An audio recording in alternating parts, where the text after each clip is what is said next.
तो मालूम सबको था, रेडिट पे एक पोस्ट वायरल जा चुका है कि वो उससे थोड़ी देर पहले ही डला था एंड उसमें बताया गया था पोस्ट में। और उसी दिन मोदी जो हैं वो भूटान गए, तो ये इतनी इमरजेंसी क्यों थी कि उनको भूटान जाना पड़ा? इतने पढ़े लिखे जो डॉक्टर्स हैं वो इस तरह से कैसे कन्वर्ट हो गए इतनी। कि India towards rule of Islam वाली जो चीज़ है उसमें प्रॉपर स्टेजेस मेंशन किए गए हैं, स्टेज 1, स्टेज 2, स्टेज 3 करके, कि किस तरीके से आप धीरे धीरे धीरे जो 2027-28 का जो समय है वो मेन टारगेट पर है and I am sure agencies को हमसे बहुत ज़्यादा बहुत बेहतर नॉलेज होगी। जल को दूषित करने का जो प्रयास हुआ था ये अभी के लिए रुक गया है, लेकिन ये आने वाले समय में डेफिनेटली होगा, वापस से करा जाएगा। प्रसाद को भी दूषित करने का इस बार कोशिश थी। डॉक्टर्स का ब्रेन वॉश इस तरीके से हो सकता है या उनका एजेंडा ही ये हो सकता है, तो सब्जी वाला, प्रेस वाला, कैब वाला, ड्राइवर वाला। तो कई लोग आपको बताएंगे कुछ एरियाज 80% तक खाली हो गए, वीडियोस भी आ रहे हैं एंड कंटेंट क्रिएटर्स रील्स बना के डाल रहे हैं कि नवंबर से फरवरी पाकिस्तान की पिटाई का टाइम बनता है।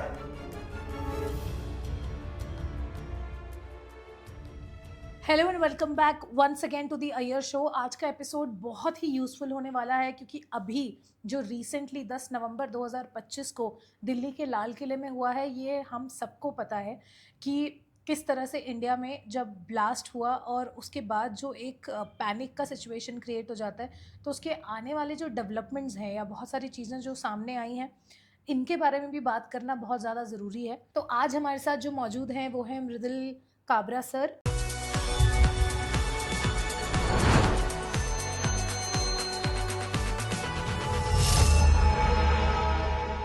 सर एक्चुअली अपने प्रिडिक्शंस के लिए बहुत ज़्यादा माने जाते हैं। सितंबर के बाद रेडिकलाइजिंग में जो फंडिंग का काम है इंडिया में वो काफ़ी ज़्यादा बढ़ेगा, ये उन्होंने पहले ही प्रिडिक्ट कर दिया था।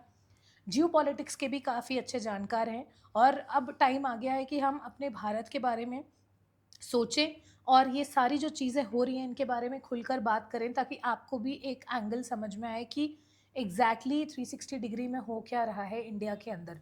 तो सर सबसे पहले तो आपका बहुत स्वागत है। Thank you. सर मुझे ऐसा लगता है जब हम भारत की बात करते हैं तो एक इमोशन है, भारत सिर्फ एक देश नहीं है। हम यहाँ पे पैदा हुए हैं, पले बड़े हैं, पढ़ाई हमने यहाँ पे करी है, जॉब हम यहाँ पे कर रहे हैं, तो एक तरीके से ये जो देश है इसका हमने नमक खाया है। तो जब भी कुछ किसी भी स्टेट में, ज़रूरी नहीं है कि हम जिस स्टेट में रहते हैं वहाँ पे, जब पूरे भारत में कहीं पर भी ऐसे ब्लास्ट की खबर आती है, कोई ऐसी समाचार आते हैं ना, तो बहुत दुख हो जाता है। मतलब एक एक जैसे 5 उँगलियाँ होती हैं, उसमें अगर एक उँगली में भी लग जाती है तो ऐसे नहीं बोल सकते हम कि नहीं ये तो बहुत दूर है, इसमें तो नहीं दर्द होगा। वो जो एक इम्पैक्ट होता है वो पूरे इंडिया में फील होता है। तो सबसे पहले तो सर मैं आपसे ये जानना चाहूँगी, ये जो 10 नवंबर 2025 को हुआ, कहा जा रहा है कि ये ऑलरेडी प्लान्ड था। तो क्या लगता है सर आपको कि ये इसकी प्लानिंग वगैरह का क्या, कब से ये शुरू हुआ होगा जिस वजह से ये जो हमने विस्फोट देखा, ये जो ब्लास्ट देखा वो सामने आया? आई थिंक इस सवाल का जवाब को हम इस तरह से समझ सकते हैं, जैसे इंटरनेट आप यूज करते हैं राइट, बट इंटरनेट का ही एक डार्क साइड है जिसको कहते हैं डार्क वेब, राइट? आपने आई एम श्योर सुना होगा, व्यूअर्स ने भी सुना होगा। बेसिकली वो एक ऐसा एरिया है इंटरनेट का जहाँ पे जो एक्टिविटी हो रही है वो ओपन में नहीं आ रही, ठीक है, बहुत ही हिडन वे में हो रही है, लेकिन वहां पे भी इंटरनेट के थ्रू ट्रांजैक्शंस हो रहे हैं, खरीद बेच हो रही है, अच्छी बुरी हर तरह की चीजें वहां पे चल रही है, ठीक है। तो वैसे ही जैसे आप देखते हैं कि इंडिया के पास में एक सरकार है, एक आर्मी है, सभी देशों के पास में रहती है, लेकिन ये उसका आप डार्क वेब का एक रेलेवेंट साइड समझ ले। जैसे इंटरनेट में डार्क वेब है, वैसे ही जैसे गवर्नमेंट्स चल रही हैं जो कि लेजिटिमेट गवर्नमेंट्स और आर्मीज है, वैसे ही इलेजिटिमेट गवर्नमेंट्स और आर्मीज चला करती है। लोगों के अपने आपस में समझदारी होती है कि हमको मिलजुल के इस तरह से काम करना है और अपने लोग तैयार करने हैं जो कि हमारे को जो भी चीजें अचीव करनी है किसी भी देश में, उसके लिए चाहे हमको सरकार के साथ कोई टाई अप करना पड़े, चाहे हमको ऑन ग्राउंड कोई वायलेंट एक्टिविटी करनी पड़े, तो वो सारी चीजें करने के लिए इस तरह के संगठन बनते हैं, ठीक है। अब इसमें जो हम अभी भारत में जो धमाके हुए उसकी बात कर रहे हैं, ये बहुत ही ऑब्वियस है अब कि इंडिया का क्योंकि राइज हो रहा है, ठीक है, और हमने आपसे जब पिछली बार बात करी थी तो हमने आपको बताया था कि यूएसए के साथ में वही रिजर्व करेंसी साइकिल का बबल बन रहा है जो पहले भी रिजर्व करेंसीज के साथ बनता आया है। हम्म, उस चक्कर में हम्म, आगे आने वाले समय में कौन वर्ल्ड पावर होगा हम्म, उसको लेके बड़ा कंपटीशन है। हम्म, ठीक है, चाइना है इसमें एक कंटेंडर, भारत भी एक कंटेंडर है, और भी कुछ एक आध हम कंटेंडर्स मान सकते हैं, लेकिन मेजरली ये दो ही कंटेंडर है। रशिया को भी आप उसके अंदर रख सकते हो। हम्म, अब जो रशिया और चाइना है उनमें जो पॉपुलेशन है वो एजेड है, इंडिया में वो पॉपुलेशन यंग है। हम्म, तो आप ऑब्वियसली ये चाहते हैं कि इंडिया इस समय, इस तरह के जो लोग हैं वो ये चाहेंगे कि इंडिया चारों तरफ से घिरा रहे और अंदर भी वहां पे इंस्टेबिलिटी हो, हम्म, जिससे कि इंडिया कल को अपनी करेंसी को उस रिजर्व करेंसी स्टेटस तक ना ले जा पाए। हम्म, राइट, तो उसी चक्कर में ये सारी चीजें प्लान होती है। हम्म, इन सबको किसी तारीख के हिसाब से या किसी एक ग्लोबल सिचुएशन कैसी होगी उसके हिसाब से प्लान करा जाता है।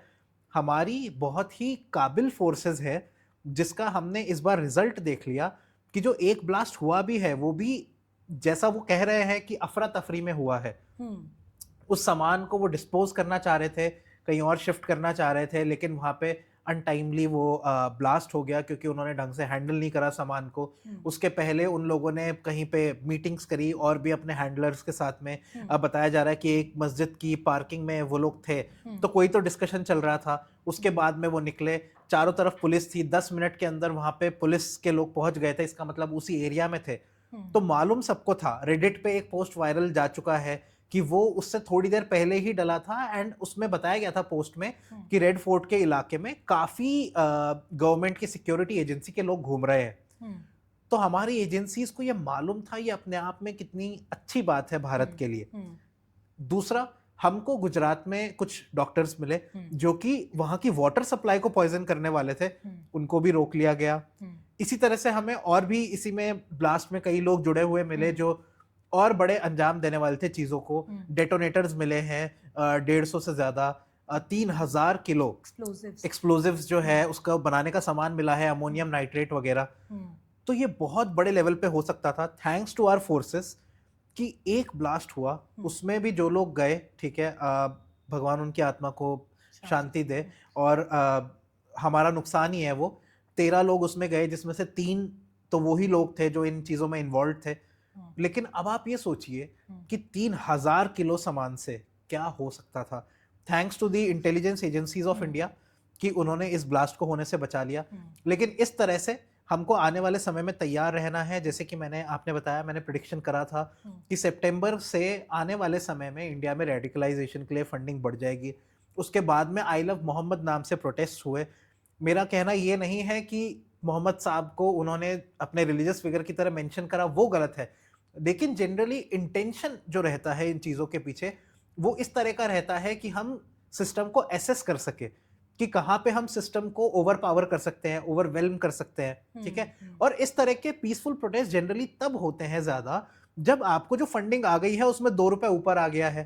ठीक है, तो कुछ आपने पीसफुल प्रोटेस्ट कर लिए, बाकी जो फंडिंग है आपने डिवर्ट कर दी अपने उस मेन गोल की तरफ जहां पे आपको वायलेंस क्रिएट करना है।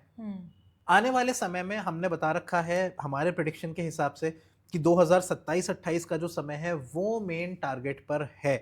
And I am sure agencies को हमसे बहुत ज्यादा, बहुत बेहतर नॉलेज होगी और वो इन चीजों के लिए पूरा ध्यान रखेंगे। इसके पहले हमने ये भी बताया था अपने प्रेडिक्शंस में कि नॉर्दर्न साइड ऑफ इंडिया में प्रॉब्लम्स होगी, और वहां पे जो सोनम वांगचुक वाले जो प्रोटेस्ट और सारी चीजें हुई वो भी वायलेंट हुई। फिर उसके बाद में हमने बताया था कि नॉर्थ ईस्ट की तरफ चीजें जाएंगी। अब अभी 2-3 दिन पहले से बांग्लादेश में चीजें स्टार्ट हो गई है, वो भी हमने डेट्स बताई थी, उसी हिसाब से हो रहा है। तो ये ना सिर्फ इंडिया में हो रहा है बल्कि आसपास की कंट्रीज में भी ये प्रॉब्लम्स क्रिएट करी जा रही हैं। अब जैसे सर 2047 का अगर हम पीएफआई देखें तो ये पूरा डॉक्यूमेंटेड है कि India towards rule of Islam वाली जो चीज़ है उसमें प्रॉपर स्टेजेस मेंशन किए गए हैं, स्टेज 1, स्टेज 2, स्टेज 3 करके, कि किस तरीके से आप धीरे धीरे धीरे जो है एक इन्फ्लुएंस इंडिया पर रख सकते हैं। तो मेरे को सर इसके बारे में भी जानना है, 2047 का मिशन क्या है? सो 2047 का जो आप पीएफआई डॉक्यूमेंट की बात करते हैं वो बहुत ही हेविली कोट होता है इंटरनेट पे, and everyone knows about it. I don't think it will ever happen, number 1।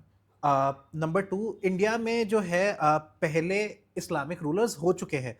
हालांकि पूरे इंडिया पे उनका रूल नहीं था, बहुत लिमिटेड स्पेस में उनका रूल था और बहुत लंबे समय तक भी नहीं था। जितना लोग 1000 साल का फिगर काउंट करते हैं वैसा एक्चुअली है नहीं।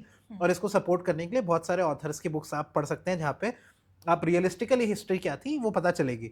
पर मान के चलते हैं कि अगर 200-300 साल का पीरियड भी था जहाँ पे इस्लामिक रूलर्स का यहाँ पे शासन था, तो उसको भी वो ऑब्वियसली हमेशा के लिए कंटिन्यू नहीं कर पाए। ठीक है।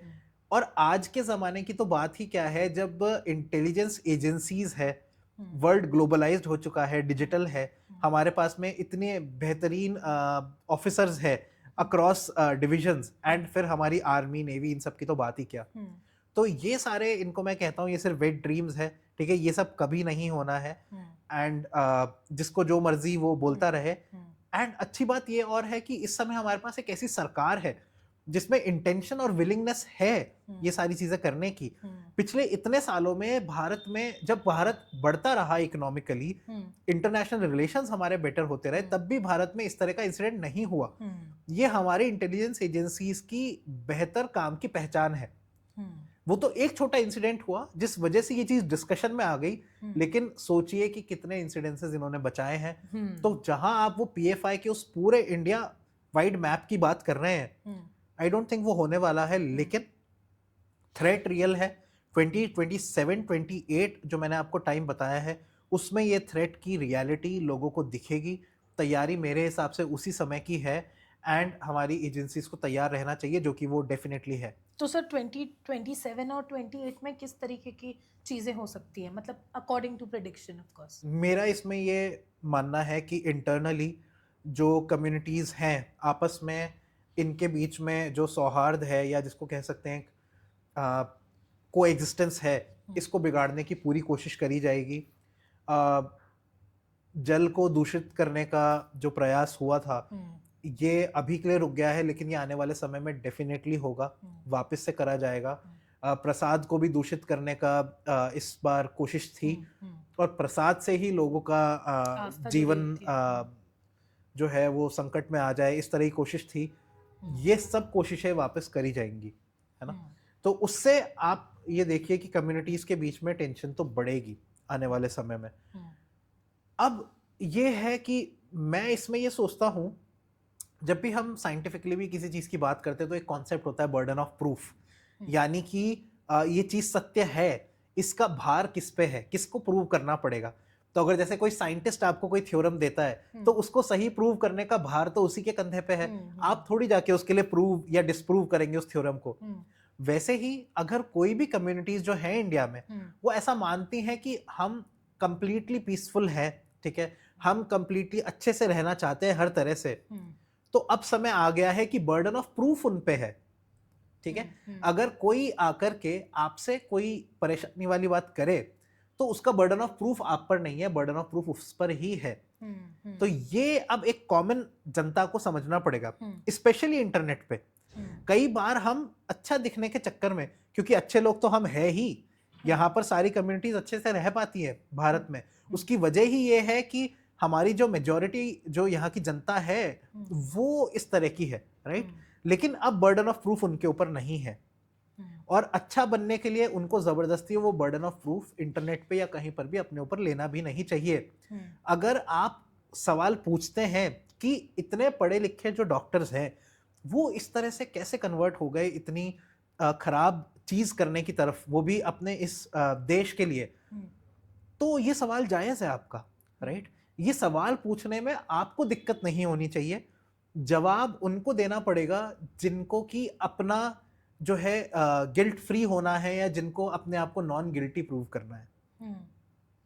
लेकिन सर देखिए, अगर हम बिल्कुल ऑब्वियस एनिमी की बात करें तो हमको पाकिस्तान नज़र आता है सामने, ठीक है। लेकिन अब ऐसा हो रहा है कि आप इंडिया में ही इस तरीके की यूनिट तैयार कर रहे हैं कि पाकिस्तान से किसी को तारों के नीचे से आने की ज़रूरत नहीं है। इंडिया में खुद ही इस तरीके के नेक्सेस अभी हमने जो देखा, इसका हमने पूरा कनेक्टिविटी देखा कि कैसे फरीदाबाद से, गुजरात से, लखनऊ से हर चीज़ें कनेक्टेड हैं। तो आपको लगता है कि आगे आने वाले टाइम में जब डॉक्टर्स का ब्रेन वॉश इस तरीके से हो सकता है, या उनका एजेंडा ही ये हो सकता है, तो सब्जी वाला, प्रेस वाला, कैब वाला, ड्राइवर वाला, हम कैसे इस चीज़ को इससे सेफ रहेंगे? बिकॉज़ हर दूसरा इंसान अगर ये कहे कि भाई उनका दिमाग ब्रेन वॉश हुआ है या किसी एजेंडे के पीछे हैं ये पिछले 2-3 साल से, तो हम कैसे आइडेंटिफाई करेंगे अपने आप को, कैसे सेफ रख पाएँगे? इंडिविजुअल लेवल पे आप ये कर ही नहीं सकते। मेरा मानना ये है कि अगर वाटर सप्लाई में कुछ आ गया होता, वो भी इतनी खतरनाक चीज जिसमें एक बूंद का 1000वां हिस्सा भी आपके जीवन के ऊपर प्रश्न चिन्ह लगा सकता है, तो आपकी सुरक्षा इसमें आप खुद नहीं कर पाओगे। ऑब्वियसली वहां पे आपको सरकार की एजेंसीज ही चाहिए। एक जो बात मुझे बड़ी अच्छी लगी, जो एसआईआर की बात चली वेस्ट बंगाल में, और उसके चलते बहुत वीडियोस आ रहे हैं कि कई लोग अपने आप अपने एरियाज को छोड़ करके वापस बांग्लादेश की तरफ जा रहे हैं। इसको भी मैं एक बहुत अच्छी जीत मानता हूँ हमारी एजेंसीज की, और भगवान करे कि हमारी एजेंसीज ऐसे ही जीतती रहे अगेंस्ट पाकिस्तान या टर्की या जिनके भी, क्योंकि इस बार जो लोग इन्वॉल्व थे उनका चाइना से उन्होंने पढ़ाई करी, टर्की से उनका अब लिंक निकल रहा है, बता रहे हैं पाकिस्तान और बांग्लादेश दोनों से उनका लिंक निकल ही चुका है। ठीक है, तो जब ये सारे ही प्रॉब्लमैटिक लोग आकर के वहां पर इन्वॉल्व हो रहे हैं, तो आई थिंक अब आपके हाथ में नहीं है एज एन इंडिविजुअल आप क्या ही कर लोगे, राइट? अगर आपकी खाने की चीज में कुछ मिला दिया जाए तो वो भी फ्रॉम द मैन्युफैक्चरिंग प्रोसेस, अगर आपके मंदिर के प्रसाद में वो मिल गया है, then I am sorry to say but you have no other option. Correct. ठीक है, तो आपको सिर्फ भगवान बचाए, हम ये वाली बात कर सकते हैं। And more power to our agencies, I think they are doing a good job. अभी मोदी जी का भूटान में जो स्पीच था, उन्होंने वहां पे स्टेज से ये बात बोली है, और इस बात को हर एक भारतीय जानता है कि उन्होंने बात बोली है वो सीरियसली उन्होंने बोली है। पिछली बार भी उन्होंने ऑपरेशन सिंदूर जब किया था, हमारे देश के अगेंस्ट जब एक्टिविटी हुई थी, इस बार भी हमने भी अपने प्रेडिक्शन में बहुत पहले, महीनों पहले ही बता दिया था कि नवंबर से फरवरी पाकिस्तान की पिटाई का टाइम बनता है। और इसलिए जब भारत में ये अटैक हुआ तो उन्होंने ना सिर्फ पाकिस्तान में, इस समय बांग्लादेश में भी बड़े प्रोटेस्ट और बहुत बड़े स्केल पे अटैक्स चल रहे हैं। इंडिया में जो हुआ है वो तो कुछ भी नहीं है। बांग्लादेश में तो उनकी कैपिटल ढाका में 4 गाड़ियां जला दी गई, 4 बसेस जला दी गई, एक बस में एक इंसान सो रहा था उसको बस समेत जला दिया। वहां पे जो हमने प्रेडिक्शन दिया था कि स्पेसिफिकली क्रिश्चियंस के साथ होगा, कौन सोच सकता था कि बांग्लादेश में क्रिश्चियंस पे भी अटैक हो सकता है। तो अभी 2-3 दिन पहले वहां पे क्रिश्चियन स्कूल्स और चर्चेस के ऊपर बॉम्बिंग हो गई है।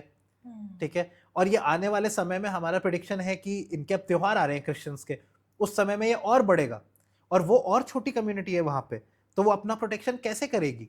तो ये सब कहीं ना कहीं दिखाने की कोशिश है कि इंडिया जो अपने आप को इस रीजन के लीडर की तरह प्रोजेक्ट करता है, तो चीजें इंडिया के हाथ में नहीं है। लेकिन आई एम श्योर हमारी जो लीडरशिप है वो एक स्ट्रॉन्ग स्टेप इसमें लेगी, और नवंबर से फरवरी जैसे हमने बताया है पाकिस्तान की पिटाई का टाइम बनता है। ऑलरेडी वो पिटाई चालू है, वहां पे 100 से ज्यादा लोग अननोन मैन खत्म कर चुके हैं, राइट? तो अब और उसके साथ में इतने नोटेम जारी हो चुके हैं, लोगों को लग रहा होगा अभी तक इंडिया ने एक्शन क्यों नहीं स्टार्ट करा है। तो इस पे सारे ही वॉर के जितने भी एक्सपर्ट्स रहे हैं हमेशा, उनका यही मानना है कि वॉर वही अच्छा है जो बिना लड़े जीत लिया जाए। करेक्ट, हाँ। क्योंकि हमने नोटेम जारी किए हुए हैं और उन्होंने भी किए हुए हैं, तो सिर्फ बॉर्डर पे खड़े रहने का जो खर्चा है, जब एक सोल्जर अपने नॉर्मल मिलिट्री कैंप में है, वहां से यहां पर जब उसको मेंटेन करना है, उसका खर्चा 20 गुना है। तो उनका वहां पे डेली बेसिस पे फाइनेंशियल लॉस हो ही रहा है। अल्टीमेटली उनको यहाँ पे इंडिया में ये चीज एक्टिवेट करनी पड़ी, और मुझको ये लगता है कि उनको इसलिए एक्टिवेट करनी पड़ी जिससे कि इंडिया फाइनली उसको वॉर में आना ही पड़े। क्योंकि अगर इंडिया वॉर में नहीं आएगा और उनको सिर्फ इसी तरह ब्लीड कर लेगा, तो वो तो बिना लड़े ही हार जाएंगे। सर, जैसे अभी इतना बड़ा लाल किले में धमाका हुआ और उसी दिन मोदी जो हैं वो भूटान गए, तो ये इतनी इमरजेंसी क्यों थी कि उनको भूटान जाना पड़ा? नहीं, भूटान का दौरा उनका पहले से तय था। ठीक है। पिछली बार भी जब ऑपरेशन सिंदूर से पहले जब पहलगाम अटैक हुआ था, उस समय भी वो विदेशी दौरे पे थे। आई थिंक उस समय वो सऊदी अरेबिया के दौरे पे थे, if I am not wrong. उस समय उन्होंने अपना दौरा कैंसिल करके वो वापस आए। इस बार उन्होंने ये दिखाया है कि बार बार यू कैन नॉट डिसाइड कि इंडिया का प्राइम मिनिस्टर क्या करेगा। वो अपने भूटान के दौरे पे थे, वो बहुत ही इंपॉर्टेंट दौरा था, वहां से अब वो वापस आए हैं पीस समिट से, आते ही चीजें एक्शन में आ गई है। वो अटैक होने के 24 घंटे भी नहीं हुए थे कि इस्लामाबाद में अटैक हो गया, राइट? तो कहीं ना कहीं तो हमको क्रेडिट देना पड़ेगा कि हमारा जो प्राइम मिनिस्टर है उससे कोई ऐसे लोग तो हैं जो प्रॉब्लम क्रिएटर्स है, लेकिन उनको इनसे डर लगता है। सर क्या लगता है आपको कि आगे आने टाइम में किस तरीके के थ्रेट्स हो सकते हैं इंडिया के लिए फ्रॉम पाकिस्तान या जो उनके हमारे जो ऑब्वियस एनिमीज बनते जा रहे हैं? सारे ही तरह के थ्रेट्स है इंडिया को। उन्होंने तो बोल ही रखा है ऑफिशियली कि we will bleed India through 1000 cuts, ठीक है, कि इतने इंडिया में प्रॉब्लम्स क्रिएट कर दो कि इंडिया में हर जगह वो बस रिपेयर मोड पे ही रहे हमेशा, तो आगे बढ़ ही ना पाए, ठीक है। जैसे मैं आपको बताता हूँ, एक छोटा सा एग्जांपल देता हूँ।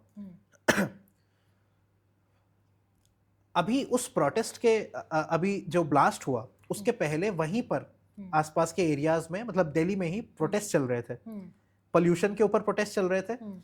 उस प्रोटेस्ट में मैं सबसे रिक्वेस्ट करता हूं कि वो निकाल कर देखे जो लोग प्रोटेस्ट कर रहे थे उनके पोस्टर्स पे क्या लिखा था। उनके पोस्टर्स पे लिखा था कि आरएसएस और बीजेपी हमको नहीं पसंद। अब आरएसएस और बीजेपी का क्या लेना देना है वहां के एयर पोल्यूशन से? बीजेपी की तो सरकार वहां जस्ट बनी ही है एंड वो पोल्यूशन के अगेंस्ट काम कर रही है, क्योंकि यमुना में जो पोल्यूशन है वो उसको क्लियर करने पे फोकस कर रहे हैं। थोड़ा फोकस उनका एयर पोल्यूशन पे भी रहा, उन्होंने थोड़ा बहुत कंट्रोल करा, हाँ ऑब्वियसली उसको उस लेवल पे नहीं कंट्रोल कर सकते। तो ये समझना होगा, you also being a media person you will know that कि मीडिया में भी जब स्ट्रैटेजी डिजाइन होती है तो हम हमेशा स्ट्रैटेजी को उन चीजों पर डिजाइन करते हैं जो हमको पक्का है कि होगा। एक साल बाद फिर दिवाली आएगी, एक साल में पोल्यूशन पे इतना काम करा ही नहीं जा सकता कि उसके लेवल सिग्निफिकेंटली लो आ जाए। कितने सालों का है ना ये पूरा। एग्जैक्टली है ना। फिर दूसरी तरफ पंजाब है जहां से कुछ पोल्यूशन का हिस्सा आएगा, उधर आपका कोई कंट्रोल नहीं है, उधर आपकी स्टेट में सरकार नहीं है।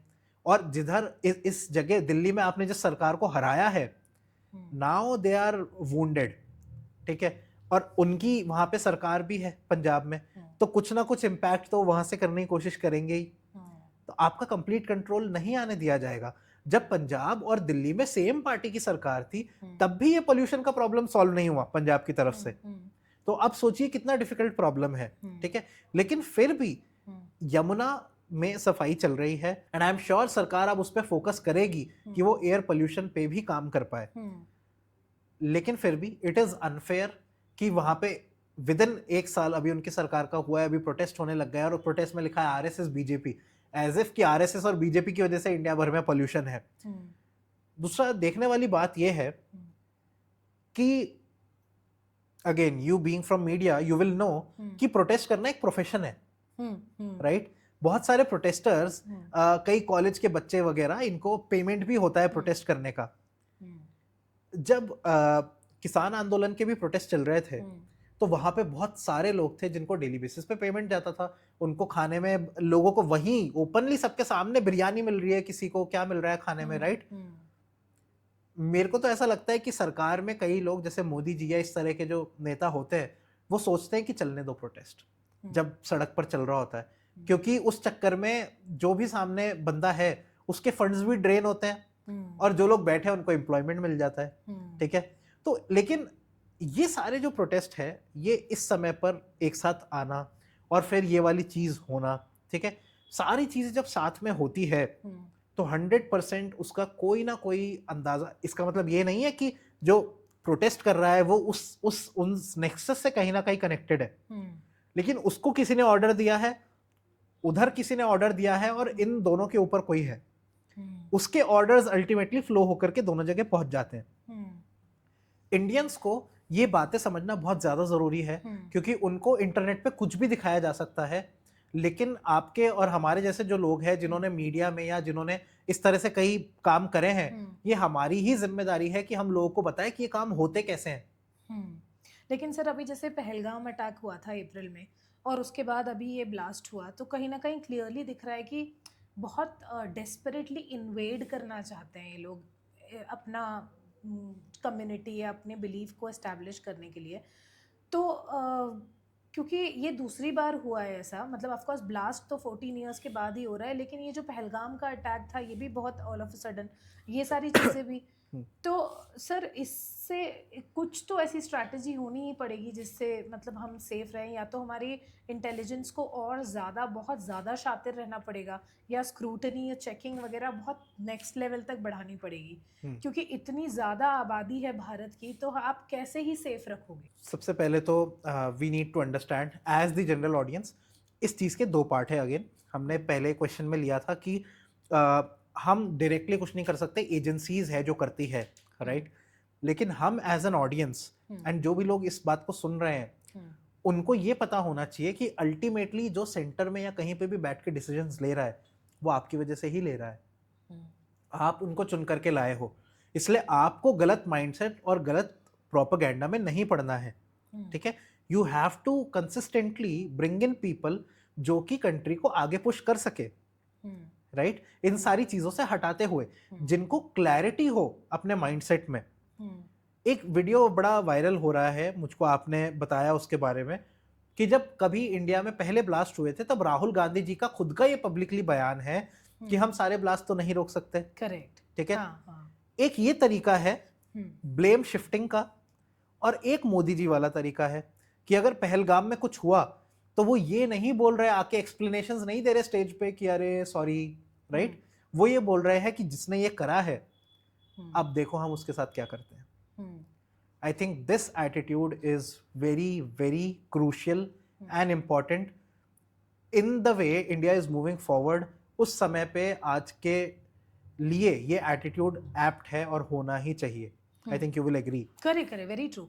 सर जर्मनी में अभी एक डिसीजन आया है सामने, तो पहली बात तो अच्छी बात है जर्मनी ने अपनी तरफ से ये लिया है, लेकिन वो इम्प्लीमेंट कैसे करेंगे, और दूसरा सवाल इसी से जुड़ा हुआ है कि क्या इंडिया कर सकता है वो? सो जर्मनी के लिए हम लोगों ने प्रिडिक्शन दिया था, मेरे इंस्टाग्राम पेज पे लोग देख सकते हैं कि नवंबर मिड से हमने बताया था कि वहाँ पे एंटी इमिग्रेशन, स्पेशली जो वहाँ पे मुस्लिम्स रहते हैं उनके अगेंस्ट कुछ कार्यवाही वहाँ की गवर्नमेंट करेगी। गवर्नमेंट का ये डिसीजन आया है वहाँ पे, उनके जो चांसलर है, मतलब आप उसको बोल सकते हैं कि अभी चीज़ प्रोसेस में है लेकिन हमारी टाइमलाइन के हिसाब से हो गया है। वहाँ पे उन्होंने ये बोला है कि सीरियंस जितने भी है वहाँ पे करीब 13 लाख लोग सीरिया से आए एज रेफ्यूजी, क्योंकि सीरिया में बहुत अपने प्रॉब्लम्स चल रहे थे। अफगानिस्तान से भी वहाँ पर काफ़ी लोग आए और रेफ्यूज सीक करते हैं, असाइलम सीक करते हैं। तो वहाँ की सरकार अब ये बोल रही है कि इन सारे सीरियंस को वापस जाना पड़ेगा, क्योंकि उनके देश में जो प्रॉब्लम्स थी वो सॉल्व हो चुकी है, ठीक है? बदले में वहाँ पे जो दूसरे पॉलिटिशियंस हैं उनका क्या कहना है, और लोग इससे समझेंगे कि सिर्फ हमारे देश में नहीं हर जगह ऐसा ही चलता है। जो उनको यूरोपियन कंट्रीज बड़ी लगती हैं प्रोग्रेसिव, वहाँ भी चलता यही है।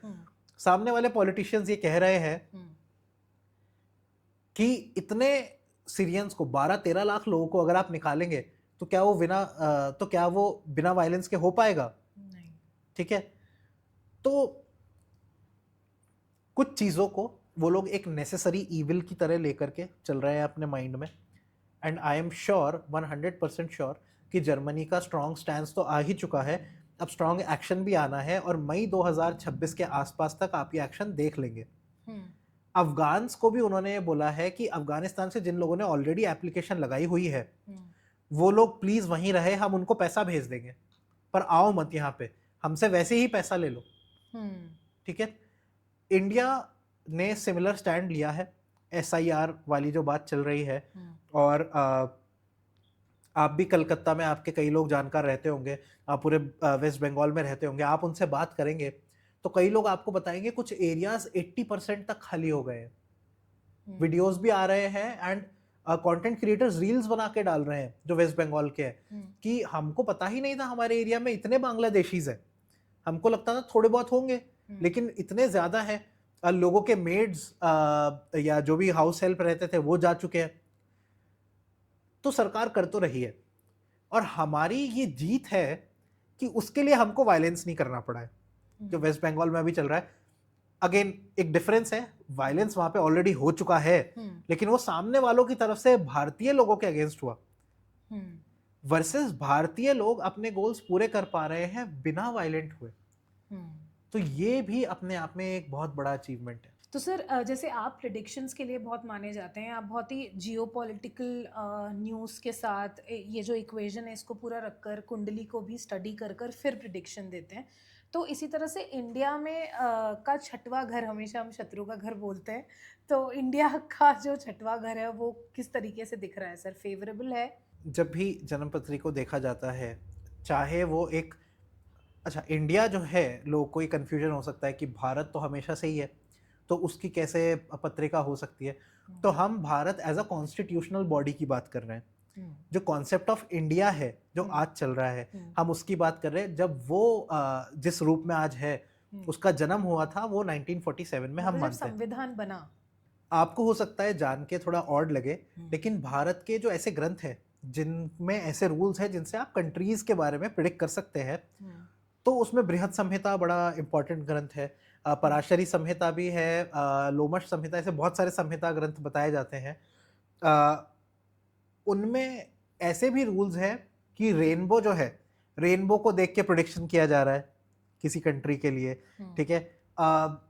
एग्जैक्टली एक्लिप्स में जो कलर है स्काई का, उसको देख के प्रिडिक्शन किया जा रहा है, ठीक है। किस तरह की चिड़िया जो है किस समय कहाँ पर बैठी हुई है, इस तरह की चीज़ें देख करके प्रिडिक्शन किया जा रहा है। तो बहुत ही व्यापक है ये सब्जेक्ट। इसके कई चीज़ें हम देख करके प्रिडिक्ट करते हैं। ओवरऑल अगर आप जानना चाहे एक ओवरऑल क्या व्यू है मेरे माइंड में, तो उसके लिए एक श्लोक है जो कि हमारे गुरुजी को उनके दादाजी से मिला, जो कि गुजरात और राजस्थान के ज्योतिषियों ने करीब आज से 100 साल पहले की बात है। तो उन्होंने इस तरह से बोला, पंचाशीति गते सहस्त्र युगले वर्षे गते विक्रमात्, यानी कि जब विक्रम संवत्सर के 2085 वर्ष बीत चुके होंगे, कहने की बात है 2029 मिड के आसपास से। तो उन्होंने बोला कि उस समय जो भारत में राजा होगा वो राजा विक्रमादित्य जैसा समझदार राजा होगा। फिर उसके बाद उन्होंने बोला गौरांग राज्य गते, उस समय दुनिया से गोरों का राज एक्चुअली जा चुका होगा, ठीक है। आज आपको हो सकता है ऐसे लगे कि नहीं इंडिया पे कहाँ गोरों का राज है, लेकिन गोरों के पास में जो है रिजर्व करेंसी स्टेटस है। सब लोग अमेरिका के लिए ही तो काम कर रहे हैं आज की तारीख में, या अमेरिका जिनके साथ में अपने डॉलर स्वैप्स करता है, इसी तरह की कंट्रीज के साथ सब काम कर रहे हैं। या जब अमेरिका ने गोल्ड स्टैंडर्ड से पेट्रो डॉलर स्टैंडर्ड लगाया, तो गल्फ कंट्रीज के साथ भी लोग काम कर रहे हैं। इंडिया के लिए कोई कंट्री के लोग काम कर रहे हैं ऐसा आपने नहीं देखा होगा, other than some problem making people, मतलब बांग्लादेश, पाकिस्तान, वहां से जरूर यहाँ पे इलीगल इन्फिल्ट्रेशन होता है, but that is not a productive Janata, right, ठीक है। तो वो जो रिजर्व करेंसी स्टेटस है वो उनके हाथ से जाना है, इसका मतलब, और वो चीज अब आने ही वाली है। जैसे हमने आपको बताया 2029 मिड तक, ये प्रेडिक्शन भी मैंने बताया हुआ है। तो ओवरऑल चीजें इसके हिसाब से आगे बढ़ेंगी धीरे धीरे। चीजें कॉन्फ्लिक्ट आगे कैसे बढ़ेगा, तो सबसे पहला फेज हम मानते हैं कि ये जो कॉन्फ्लिक्ट है इसका 2025-26 जो है, ये एक पहला फेज है कंसोलिडेशन का, कॉन्फ्लिक्ट का। कॉन्फ्लिक्ट आपने देखा करीब 2022 से शुरू है, राइट, बट अब ये कंसोलिडेट हो रहे हैं, ठीक है। जो इजराइल और गाजा वाली बात है उसमें कुछ मैच्योरिटी आ रही है, कुछ आपस में लेन देन की बातें चल रही है, या कॉन्फ्लिक्ट बढ़ रहा है और बढ़कर के ये एक्चुअल बड़ी कंट्री तक, जिस तक पहुंचना चाहते थे ईरान, वहां तक पहुंच चुका है कॉन्फ्लिक्ट। तो रशिया भी जो उसका यूक्रेन के साथ कॉन्फ्लिक्ट है, अल्टीमेटली यूरोपियन यूनियन तक आना चाह रहा था, ईयू तक, वो भी अब आने लग गया है। अब ईयू की सारी कंट्रीज वॉर प्रिपरेशंस कर रही है। स्वीडन ने तो वॉर के लिए गाइड निकाल रखी है अपने लोगों के लिए ऑलरेडी। हो सकता है व्यूअर्स को ना मालूम हो, लेकिन उनको जाके चेक करना चाहिए। स्वीडन ने वॉर के एस्केलेशन के हिसाब से 32 पेज की शायद गाइड निकाली है कि अगर ये हो तो आपको ये करना है, इस तरीके से। इंडिया और पाकिस्तान का ऑलरेडी स्टार्टेड है। चाइना अपने ओशन में ऑलरेडी बिल्ड कर रहा है। चाइना और ऑस्ट्रेलिया से रिलेटेड हमने प्रेडिक्शन दिया था, कोई सोच भी नहीं सकता था उस टाइम पे कि ऑस्ट्रेलिया और चाइना का भी पंगा हो सकता है आपस में। तो ऑस्ट्रेलिया और चाइना भी एक दूसरे से अब आमने सामने हो रहे हैं। इस वजह से ऑस्ट्रेलिया अपनी नेवी पावर पे काम कर रहा है। अभी उन्होंने सी पावर 2025 नाम से कॉन्फ्रेंस करी जिसमें 50 देश के लोगों को बुलाया। हमने एग्जैक्टली टाइमलाइन दी थी कि नवंबर से ये चीज होने लग जाएगी, नवंबर से ये चीज होने लग गई है। मार्च 2026 में करीब हमको लगता है कि ऑस्ट्रेलिया के ओशन में कोई ना कोई मिलिट्री एक्सरसाइज या कॉन्फ्लिक्ट हो सकता है। तो जब सब जगह बिल्डअप तो चल रहा है और लोगों को मालूम नहीं होगा, इस समय भी 50 से ज्यादा आर्म्ड कॉन्फ्लिक्ट्स रियल टाइम पे चल रहे हैं वर्ल्ड में, इंक्लूडिंग सूडान में, जहां सूडान में लोग आपस में ही एक दूसरे को मार रहे हैं और वो सारे ही मुस्लिम्स हैं। ऐसा नहीं है कि कोई रिलीजन की वहां पे आपस में फाइट चल रही है। तो वर्ल्ड एक बहुत ही केओटिक जगह जा रहा है। केओस जैसे जैसे बढ़ेगा तो अब सेकंड स्केल पे जाएगा 2026 से केओस। 2026 में एक ही पक्ष में 2 एक्लिप्सेस हैं। आई थिंक शायद फरवरी या मार्च का समय है, उस टाइम पे है। एक पक्ष में 2 एक्लिप्सेस नहीं भी है तो शायद आई थिंक काफी क्लोज है 2 एक्लिप्सेस। वहां से मेरे को लगता है मार्च अप्रैल से आगे ये कॉन्फ्लिक्ट की तरफ सेकंड फेज वाला पार्ट स्टार्ट हो जाएगा, जहां में आप ज्यादा बढ़ते हुए देखेंगे चीजों को ग्लोबली। देन बिजनेसेस का थोड़ा थोड़ा फेलियर, इकोनॉमीज का थोड़ा थोड़ा फेलियर आपको दिखने लगेगा। ओवरऑल ये पैटर्न जो है अपने फाइनल स्टेजेस पे पहुंचेगा उस 2029 2028 वाला जो समय है तब आपको क्लियरली दिख जाएगा कि यूएसए कंट्रोल ही नहीं कर पा रहा है कि पूरी दुनिया में चल क्या रहा है। जनरली लोग देख रहे हैं कि डोनाल्ड ट्रंप अपने लिए नोबेल प्राइज की मांग कर रहे हैं या कहते रहते हैं कि मैंने यहाँ और वहां कॉन्फ्लिक्ट रुकवा दिया। उसका रीजन समझना लोगों के लिए जरूरी है। उनकी करेंसी चलती ही इस प्रॉमिस पे है कि मैं कॉन्फ्लिक्ट नहीं होने दूंगा, और पूरी दुनिया साथ में, आप बोल भी सकते हैं कॉन्स्पायर कर रही है, लेकिन हम चाहते भी यही है कि रिजर्व करेंसी स्टेटस अमेरिका के पास से जाए। इसलिए पूरी दुनिया उनकी शर्तों पे अब रिस्पॉन्ड करना बंद कर रही है। आप चाहते हैं वॉर रुक जाए, then you have to come and intervene in real time in a hardcore manner. आपको वहां पे जमीन पे कुछ ना कुछ करना पड़ेगा, जैसे आपने ईरान में करा है। तो जब आपको और पूरी दुनिया जानती है कि भारत और पाकिस्तान में कल्प्रिट पाकिस्तान ही है, देन कम एंड इंटरफेयर। आप वहीं से स्टेटमेंट्स पास ना करें, लेकिन दुनिया में कम एंड सपोर्ट अस ना। yes because Pakistan is the wrongdoer, obviously the entire world knows that, Pakistan also knows that। ठीक है, तभी तो उनको मतलब मंकी बैलेंसिंग करने के लिए अपने यहाँ पे भी ब्लास्ट करना पड़ा है, राइट? दिखाने के लिए कि नहीं नहीं देखो ना हमारे साथ भी हो रहा है, राइट? तो जब आगे 2028-29 उस समय ये चीज पता चल जाएगा कि नहीं, अमेरिका ने कोशिश करी लेकिन वो कॉन्फ्लिक्ट्स को नहीं रुकवा पा रहा है, देन हमको एक नए वर्ल्ड लीडर की तलाश है। यूएन का चैनल है यूट्यूब पे, यूनाइटेड नेशंस का। आई थिंक लोगों को वहां पे जाकर अलग अलग कंट्रीज के लीडर्स के स्पीचेस सुनने चाहिए। वहां पे जैसे छोटे देश है जैसे फिनलैंड, तो फिनलैंड के जो लीडर है वो ओपनली आके यूएन स्पीच में बोल रहे हैं कि भाई आने वाले समय में वर्ल्ड में नया लीडर कोई हो सकता है जो अमेरिका नहीं होगा, और इस चक्कर में हमारे जैसे जो छोटे देश है वो तो हमेशा ओपन है नए लोगों से अलाइन करने के लिए। फिनलैंड के लीडर्स ने अभी भारत के बारे में फिर से कुछ अच्छी बातें बोली हैं। तो वो बेसिकली अलाइन होना चाह रहे हैं उन कंट्रीज के साथ में जिनका पॉसिबल फ्यूचर है आगे अच्छा। तो ऐसा जब फ्यूचर अच्छा होता है, जब लोग देख रहे हैं कि आपकी रैंक 1 हो सकती है, तो वो आपको परेशान करने के लिए चारों तरफ से आएंगे, क्योंकि वो ये प्रूव करना चाहेंगे कि देखो भारत नहीं संभाल सकता खुद के कॉन्फ्लिक्ट को भी, बाकी दुनिया में क्या संभालेगा। कायदे से आप अगर देखें, रिजर्व करेंसी स्टेटस आने के बाद में यूएसए वॉर्स जीता नहीं है। यूएसए तो खुद वियतनाम में हार गया, कई जगहों पे प्रॉब्लम्स हुई यूएसए के साथ में, क्योंकि यूएसए भी जब ऊपर जा रहा था तभी से उसको लोगों ने हमेशा कॉन्फ्लिक्ट में खींचने की कोशिश करी है। तो जो यूट्यूब पे या कहीं पे लोग दिखाते हैं कि अरे आप तो बोलते हैं इंडिया तो अच्छे लेवल पे है, आगे बढ़ रहा है, तो फिर ये कॉन्फ्लिक्ट्स क्यों हो रहे हैं? ये कॉन्फ्लिक्ट्स एग्जैक्टली उसी वजह से हो रहे हैं। एक छोटे बच्चे से कौन लड़ना चाहेगा भाई? सारी फाइट है ही पावर की। तो इसलिए जैसे जैसे इंडिया ऊपर जा रहा है, ये कोई अच्छी बात तो नहीं है कि इंडिया में इस तरह की चीजें हो रही है, लोग कॉन्फ्लिक्ट करना चाह रहे हैं, लेकिन वो एक इंडिकेटर तो इसी बात का है कि इंडिया आगे आ रहा है, ऊपर जा रहा है। बिल्कुल। इस बात को कहीं लोग इस तरह से ना ले लें कि वो बोले अच्छा पाकिस्तान और बांग्लादेश के साथ भी तो कॉन्फ्लिक्ट है, वो तो ऊपर नहीं जा रहे। उनके साथ कॉन्फ्लिक्ट होने की अलग वजह है, वो कॉन्फ्लिक्ट क्रिएटर है। वो देश है जिनको हमेशा से वेस्टर्न कंट्रीज ने अपनी बदमाशी के लिए पकड़ के रखा हुआ है कि तुम जाओ और वो जो ऊपर चढ़ रहा है उसको नीचे खींचो। ये कॉन्सेप्ट लोगों को समझना बहुत ज्यादा जरूरी है, और आई होप कई कंटेंट क्रिएटर्स भी इसको देखें, वो इस चीज को समझे और ये बात उनके कंटेंट पे रिफ्लेक्ट हो, क्योंकि मैंने बहुत नेगेटिविटी देखी रिसेंटली इंडिया के बारे में, इंस्टाग्राम, सर यूट्यूब, ब्लास्ट हर भी इस जगह। तरीके से हो जाता है तो लोग कहते हैं तो इलेक्शन के लिए कराया होगा यार, मतलब हाँ हाँ अगर मतलब कितना इनसेंसिटिव है ये बात बोलना ठीक भी। है, एक सिंपल पॉइंट लेते हैं। हाँ हमने एक आर्ग्यूमेंट लिया कि ये कहीं इलेक्शंस के लिए तो नहीं करा लिया, राइट? 2024 में तो नेशनल लेवल के इलेक्शंस थे, कितने ब्लास्ट करवाए? एक भी नहीं, रूलिंग पार्टी ने, ठीक है। उसके पहले क्या इलेक्शंस रुक गए थे? क्या आज तक इलेक्शंस नहीं होते आए हैं पिछले इतने सालों में? और इंडिया में तो हमेशा ही कोई ना कोई इलेक्शंस होते हैं, तो कहीं पे अगर कोई नेगेटिव चीज हो जाएगी तो आप उसको सीधा इलेक्शन से जोड़ देंगे। कांग्रेस के टाइम पे जब इतने ब्लास्ट हुए, तो अगर कांग्रेस ये बोल रही है या लोग ये बोल रहे हैं कि बीजेपी ने इलेक्शन के चलते करवा दिए, तो क्या आप इलेक्शन के चलते ये करवाते थे? ठीक है।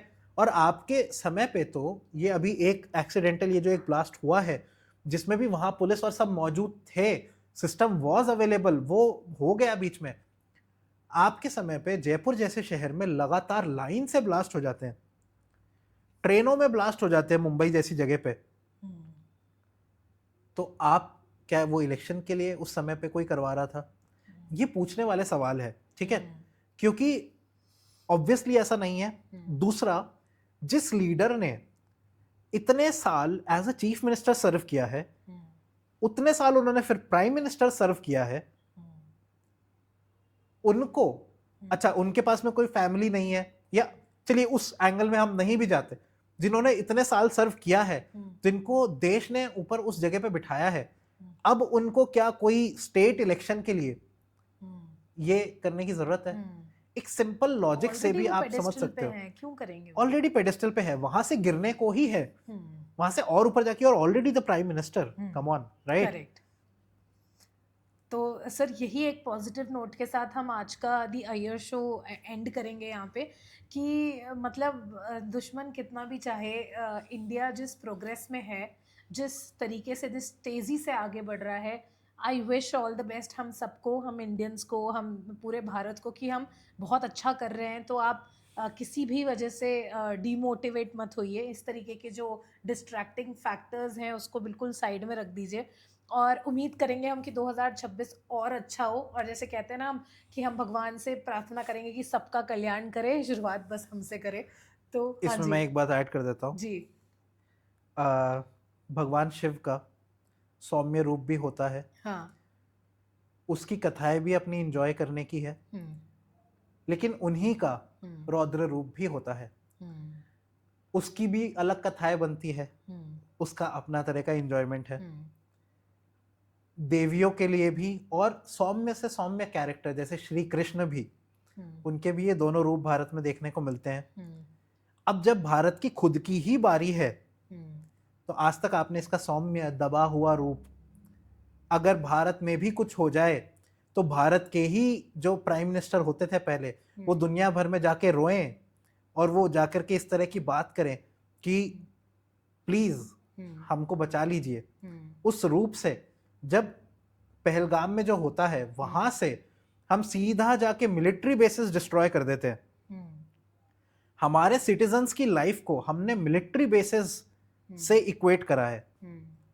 तो अब भारत का जो आने वाला समय है, और जैसा ऑपरेशन सिंदूर जब फर्स्ट टाइम हुआ था तो थोड़ा हमने भी एक लिमिट में करा, आने वाले समय में जब भारत का जिस तरह का रूप दुनिया देखेगी, तो उसकी फिर वो रौद्र रूप वाली नई कहानियां बनेगी। सही बात। आने वाले समय में हाँ, हम जब आगे जो छोटे बच्चे होंगे उनको ये नहीं बताएंगे कि भारत जो है वो केवल अपनी सौम्यता के लिए जाना जाता है, और उनको हम ये बताएंगे कि भारत हर तरह से जाना जाता है। सही बात है। और भारत को अगर आप छेड़ोगे तो फिर भारत आपको छोड़ेगा नहीं, ये बिल्कुल। वाली भी बात सही है। ठीक है sir, thank you so much the Iyer show में आने के लिए। बहुत अच्छा लगता है आपसे बात कर हमेशा ही। एक 360 एंगल का पूरा एक एजुकेशन और इंफॉर्मेटिव एपिसोड आपके साथ बना। तो आप बने रहिए दी अय्यर शो के साथ। एक नए एपिसोड में फिर से आपसे मिलेंगे।